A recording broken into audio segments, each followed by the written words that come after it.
the performance of the night. And there's Paul George. He calls himself Playoff P, and boy, did he prove it last night. Take it to the third quarter. Playoff P driving in the lane with a tough left-handed finish. He gives LA the lead. Later in the third, Clippers up 3. He finds Marcus Morris for the three-pointer. Now they're up 6. George right here, the step-back three-pointer. Ballmer loving it. Clippers going up by 9 into the fourth. Now the Jazz down 8, and Joe Ingles right there with the steal, and he finds the Stifle Tower for the slam. Jazz cut it to 6. Next Jazz possession, Donovan Mitchell with the tough drive, the bucket, and the foul. Mitchell getting fired up, and they're getting closer, but Terrence Mann right here on the Stifle Tower, taking it to the reigning Defensive Player of the Year, and you know he's fired up and jacked up over that one. Clippers up 4, and Paul George squaring up and shooting it right over Royce O'Neal. You know you love it when Steve Ballmer's happy. Playoff P, 37 points, 16 rebounds, and 5 assists. The Clippers win it by 8. Now to the comeback of the night, and it was in Philly. Joel Embiid and the Sixers hosting the Hawks. Game 5, first quarter. Embiid sinking the 3 from the top of the key. He was 7 for 7 from the floor. Sixers up 10. Next possession, Embiid with a tough shot over Clint Capella. Sixers were up 22 at halftime. Keep that in mind as we go to the third. Hawks down 20. Sixers in transition.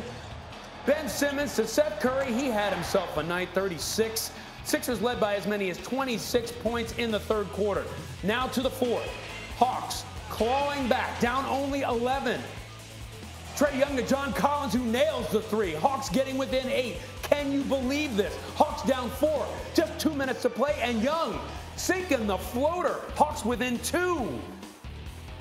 1:30 left. Hawks down 2, and Young drawing the foul. That was critical right there. Foul by Matthias Thybulle. You see Doc Rivers frustrated. Then Gallinari with the jumper right there. Hawks now up by 3. That is going to be a meme for these Sixers if they cannot win this series. Embiid at the free throw line. That's the second of 2 free throw misses right there, and the Sixers lose by 3. Here's Trae and Doc Rivers. For a team that has no all-stars, no all-defensive players, no all-NBA players, this team is fighting. I think we just had that chip on our shoulder all year, just being overlooked and just having that underdog mentality.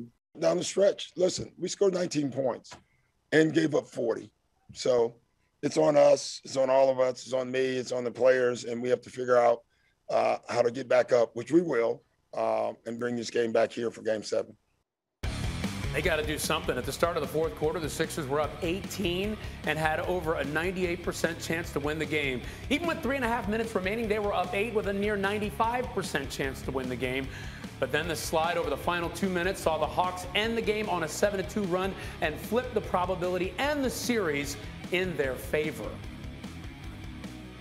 So the Sixers blew an 18-point lead at half in Game 4, and now this JWill with us.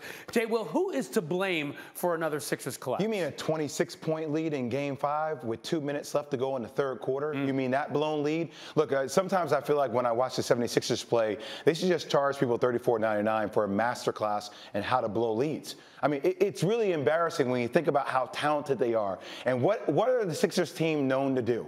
Defensively, drawing a line in the sand. You have guys like Ben Simmons, Matisse Thybulle, Joel Embiid when he's engaged.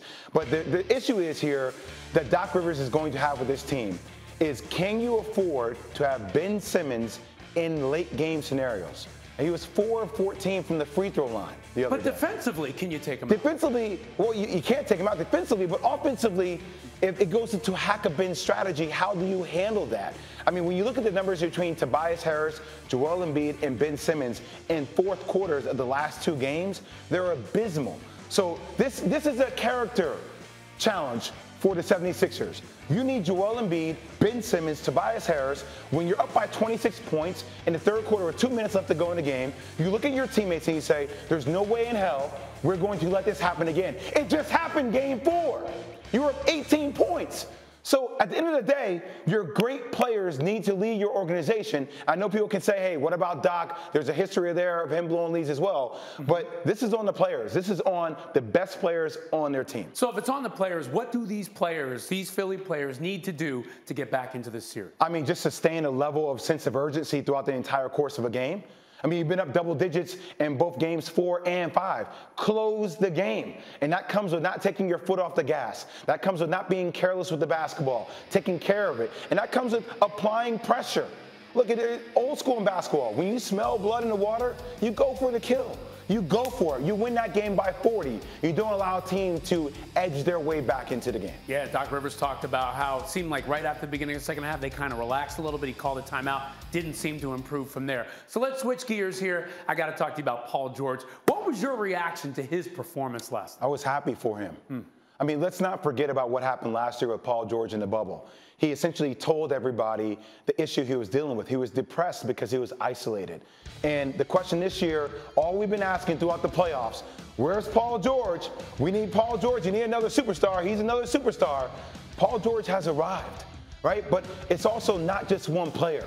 Reggie Jackson had 20-plus points. Marcus Morris had 20-plus points. They got that addition. Defensively, they answered the call. And I give Ty Lue a lot of credit. Kendrick Perkins said it last night via Twitter. Like the adjustments that they made going small and how they guarded Donovan Mitchell, considering Utah doesn't have Mike Conley, who averaged 9 assists per game. Those slight adjustments, I mean, look, it puts Quinn Snyder in a really precarious situation. They are the best team in basketball. Right. We look at the way they've been the best team the whole year. They may not be the most talented team, but the best team. They have to find a way to win this series. They have to. Well, I'll tell you what, the Clippers getting that done without Kawhi is amazing. Let's see if they can finish off the Jazz for Game 6. We shall see, JWill. You got it. Uh-oh, don't make me drop this iPad. There you go. Turnover. Damn it. Thank you for watching ESPN on YouTube. For live streaming sports and premium content, subscribe to ESPN+.